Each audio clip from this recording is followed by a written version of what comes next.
안녕하세요. 구겨진 언론 보도와 가짜뉴스를 바로 펴서 전해드리는 에이스입니다. 이 자랑스러운 대한민국의 부끄러운 대통령 윤석열의 5박 7일 방미 일정이 끝이 났습니다. 지난 1년간 윤석열은 해외 순방만 다녀오면 크고 작은 논란들을 일으키면서 지지율이 오히려 하락을 했죠. 역대 대통령들이 대체로 해외 순방 이후에 지지율이 올랐던 것과는 아주 대조적입니다. 이미 윤석열은 취임 1년 차부터 지지율이 30%대 맴도는 역대 최초의 대통령이기도 하거든요. 지난 문재인 정권 때 문재인 전 대통령의 지지율이 40%대일 때 레임덕이라고 난리치면서 기사 찍어내던 우리 기레기들 지금 뭐 하는지 모르겠어요. 방미 일정 중이었던 지난 일주일간 나온 기사들을 보면 대한민국의 기자들이 왜 기레기 소리를 듣는지 정말 그 수준이 보이죠. 역시 전 세계 주요 국가들 중에 언론 신뢰도가 왜 꼴찌인지 아주 집약적으로 잘 보여준 일주일이었습니다.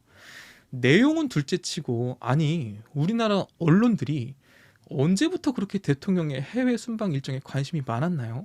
지난 문재인 대통령 시절에 대통령이 G7에 참석한 것보다 따릉이 타고 출근한 당대표 이준석을 더 비중 있게 보도한 게 대한민국 언론의 기조 아니었나요? 난 우리나라 언론이 이렇게 대통령 해외 일정에 관심이 많은지 미처 몰랐어요. 참 대단들 하죠. 아무튼 이 윤석열의 방미 일정과 성과에 대한 이야기를 좀 해볼게요. 방미 성과와 관련된 첫 번째 보도는 넷플릭스 투자로 시작합니다. 4년간 약 3.3조의 투자를 이끌어냈다라는 소식이었어요. 언론들은 그냥 일제히 막 우와 엄청나게 큰 성과다 이러고 보도를 해댔죠. 근데 조금만 생각해보면 이게 큰 성과인지는 굉장히 의문이죠. 왜냐? 넷플릭스는 원래 한국에 쭉 투자를 했었어요. 그리고 그 투자금의 규모는 매년 증가 추세였습니다. 2021년에는 약 5천억, 2022년에는 약 8천억 정도의 투자를 했었다라는 자료가 있거든요. 그러니까 4년간 3조, 3.3조는 크게 향상된 금액이 아니라 그냥 넷플릭스가 기존에 유지하던 추세적인 흐름 정도의 투자인 거예요. 민주당에서 이걸 지적했더니 자랑스러운 조선 폐지공장이 나서서 넷플릭스의 입장까지 전하면서 대통령실을 변호해주고 성과를 폄훼하지 말라 이루고 앉아있죠. 아주 놀고 자빠졌습니다. 그리고 뭐 그 투자를 유치하는데 김건희 여사가 한몫했다. 아, 대단들 합니다 진짜. 그럼 넷플릭스와 관련해서 정말 윤석열이 영업사원 1호를 자처하면서 성과를 거뒀다 라고 말하려면 뭘 해결했어야 됐느냐? 최근 넷플릭스와 우리나라의 갈등이 뭐예요? 바로 수익 구조와 통신사들의 망 사용료 논쟁이잖아요. OTT 산업은 갈수록 경쟁이 심해지고 있는 산업입니다. 넷플릭스 말고도 디즈니라든지 애플도 투자 금액을 계속 높이고 있고요. 국내 업체들도 계속 투자를 늘리고 있는 추세예요. 넷플릭스는 이들과 경쟁을 위해서 어차피 투자를 계속 해야 한다니까요. 그러니까 이 투자는 오히려 넷플릭스의 홍보를 위해 대한민국 대통령이 들러리 성꼴밖에 되지 않는다라고 볼 수 있는 부분이에요. 이 넷플릭스와 우리나라의 갈등은 뭐냐? 넷플릭스가 아무리 투자를 해서 국내에 좋은 작품이 나와도 지식재산권, IP가 넷플릭스에 독점이 되어 있기 때문에 우리나라 업체는 큰 수익이 돌아오지 않는다라는 거잖아요. 대표적으로 뭐가 있어요? 오징어 게임이 있죠. 오징어 게임이 글로벌 초대박을 쳤는데 우리나라 제작업체가 얻은 수익은 약 200억 원 정도다라고 합니다. 근데 넷플릭스가 가져간 수익은 얼마다? 1조 이상의 수익을 거뒀다라는 거예요. 그러니까 이런 수익 배분의 구조가 문제가 있기 때문에 우리나라 업체들은 일정 수익 이상을 챙길 수가 없다. 이런 이익 배분의 문제, 불공정 계약 혹은 조세 회피 같은 이 문제를 해결했어야 뭐 해결까지는 아니더라도 조금 완화시켜서 우리 기업들의 수익성을 좀 높였다면 그러면 윤석열의 성과겠죠. 또 하나 넷플릭스는 엄청난 데이터 트래픽을 발생시킵니다. 국내 통신사들의 부담이 늘어나요. 근데 정작 넷플릭스는 바로 이 망 이용에 대한 대가 지급을 하지 않고 있다라는 거죠. 그래서 이런 문제를 잘 아는 기자들이 묻습니다. 망 사용료에 대한 논의가 넷플릭스와 있었냐? 그랬더니 대통령실에서 뭐라고 해요? 그런 건 없었다라고 답변을 합니다. 아니 지금 제일 문제가 되는 두 가지 문제를 해결하지 않고 그런 언급도 없었다라고 당당하게 말하고 그러면서 계속 해오던 투자 유치 받았다. 엄청난 성과다. 이 자랑하는 게 이게 지금 와 이게 지금 성과예요? 뭐 국민들을 개 돼지로 하는 거예요? 그냥 3조 투자 유치 받았다면 국민들이 와 윤석열 대통령님 만세 이러고 좋아할 줄 알았어요? 그러니까 정작 콘텐츠 업계에서는 냉랭한 반응이다 라고 하잖아요. 왜? 이거 이용당한 거거든요. 이게 무슨 성과고 이게 무슨 세일즈 외교인가 라는 거죠. 참 한심합니다. 그 뒤로 나오는 보도들은 뭐 볼 게 없습니다. 법적 효력 없는 각종 MOU 체결 뉴스, 그리고 미국으로부터 대한민국이 약 8조 정도의 투자 유치를 약속받았다 라는 보도 정도였고요. 그 뒤로는 전부 김건희가 뭐 했다더라, 아니면 제로콜라가 어떻고 아메리칸 파이가 어떻고 기타를 선물 받았네, 대통령이 영어를 잘하네, 환대 받았네. 그리고 마지막에 미국은 아니라는데 대통령실만 정신승리해서 이 전운이 감돌게 된 핵 인지 감수성 이야기로 방미 일정이 끝났습니다. 코미디도 이런 코미디가 없어요. 이번 윤석열의 방미 일정은 딱 한 개의 질문으로 정리가 됩니다. 이 질문은 당연히 대한민국 기레기들이 한 질문이 아니고요. 미국 기자가 한 질문인데요. 미국 LA타임즈의 한 기자가 바이든에게 뭐라고 질문을 하느냐. 바이든, 당신의 재선을 위해서 왜 동맹국인 한국에 피해를 주냐라는 질문입니다. 여러 의미가 함축되어 있는 굉장히 핵심을 찌른 좋은 질문이었죠. 저는 이런 맥락의 질문이 당연히 우리나라에서 나왔어야 한다라고 보거든요. 근데 뭐 검찰발, 대통령실발 정보를 받아쓰기나 잘하는 것들이 이런 질문을 외람돼서 감히 할 수나 있겠어요? 미국 LA타임즈 기자가 질문하니까 한국 기레기들 표정 한번 보세요. 한심들 하죠. 에휴, 진짜 참. 질문의 내용으로 돌아와 봅시다. 기자는 이번 윤석열 방미 일정의 핵심을 정확히 알고 있죠. 그게 뭐냐? 한국의 피해라는 겁니다. 우리나라가 미국에 투자 약속한 게 133조, 미국이 우리나라에 투자 약속한 게 8조라고 하죠. 이거는 숫자가 너무 자극적이고 직관적이니까 숫자를 빼고 우리가 처한 상황만 한번 보자고요. 숫자에는 오류가 있을 수 있으니까 상황만 보자고요. 우리가 처한 상황이 어떠냐? 먼저 반도체 산업. 전 세계 메모리 반도체 산업의 압도적인 1위 국가는 바로 우리나라 대한민국입니다. 근데 최근 미국이 우리나라에 뭐라고 해요? 반도체법 보조금 지급 요건으로 3가지 조건을 걸죠. 이 3가지 요건이 참 황당해요. 첫 번째, 미국에 공장 지으면 대한민국 반도체 기업의 정보를 공개해라라는 거예요. 미국의 안보기관이 한국의 반도체 생산 라인 정보에 접근할 수 있도록 하라라는 거죠. 이게 무슨 얘기예요? 상세한 회계 자료, 반도체 수율 같은 사실상 회사 기밀 같은 내용을 공개하라는 거거든요. 이것은 기업의 기술 유출과 관련된 리스크가 있는 부분입니다. 기업으로선 부담이 될 수밖에 없죠.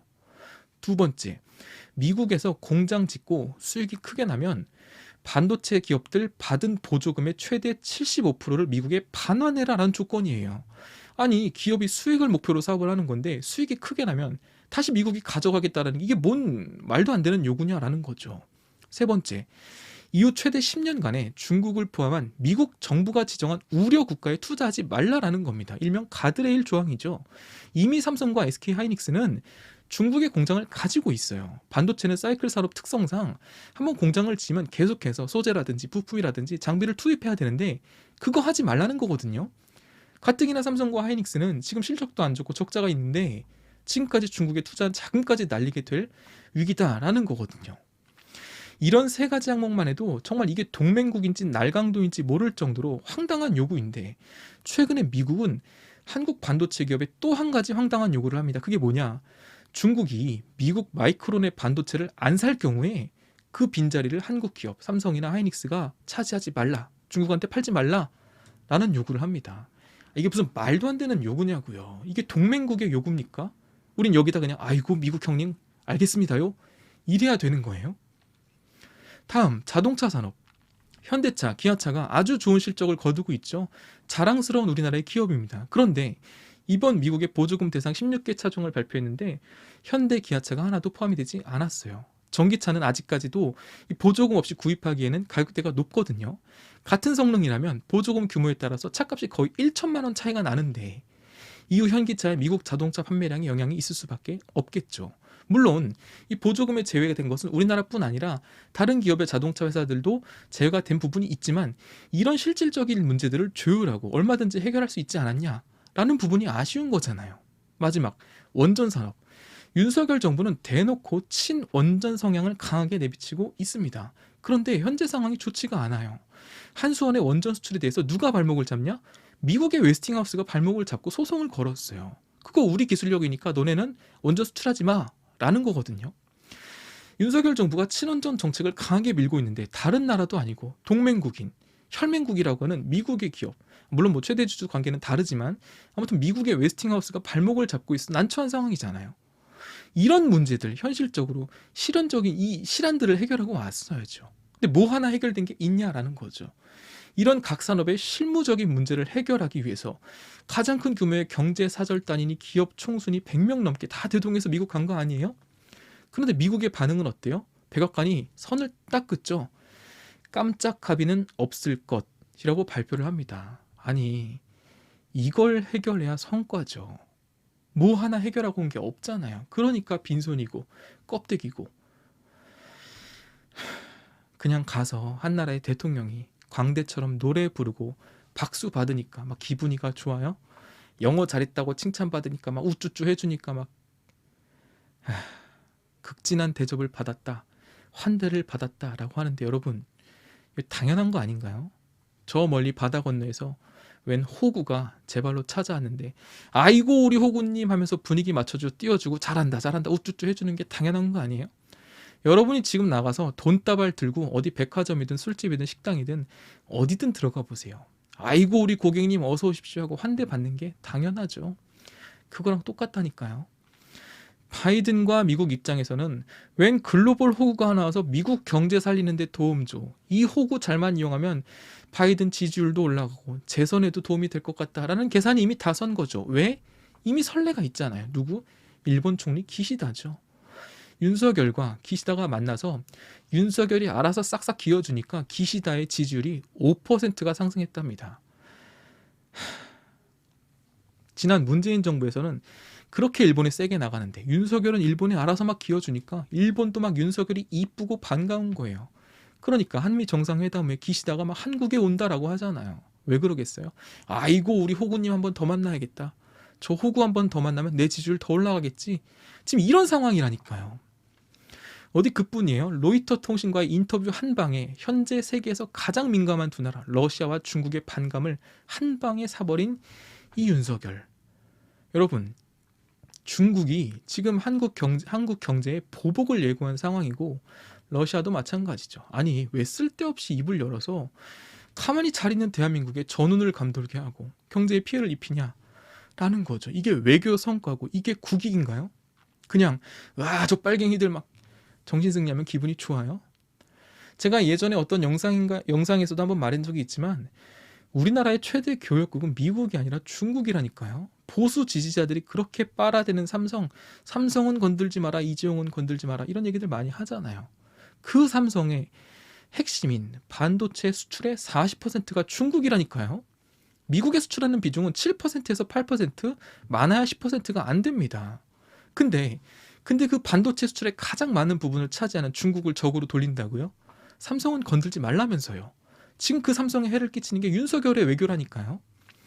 근데도 윤석열의 외교가 막 찬양하고 좋아요? 막 기분이가 막 우쭈쭈해요? 문재인 대통령이 미국 편에도 안 서고 중국 편에도 안 서는 전략적 모호성을 택한 걸 뭐 친중이네 빨갱이네 개소리하는 인간들. 그래서 지금 윤석열 하는 게 마음에 들어요? 막 속이 시원하고 그래요?